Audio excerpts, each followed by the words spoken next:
Hey, it's Bob with Ageless, and I'm going to walk you through a typical blacktop driveway installation. So day one, we come, we tear everything out. All the grass, the concrete, the existing asphalt torn out. Then we check the base. We're putting down 4 to 6 inches of crushed recycled concrete. It's called RCA. That's what gets put down as a base, and that gets compacted.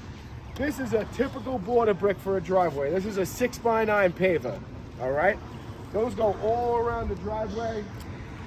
We picture frame them all out. That locks in the blacktop from cracking apart on the seams if you drive too close to the edge. Typically, a driveway will be open 1 to 4 weeks with gravel. We encourage you to drive on it, depress the low spots that might sink in the future. That helps it compact.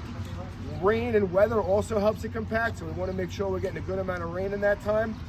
Then the day of asphalt, we come, we roll everything again with a roller. We compact about 2 inches of compressed asphalt down. And you need to stay off the driveway for about 3 to 5 days, depending on weather. Hopefully this answers a lot of your questions, and if you have any other questions, you can give us a ring.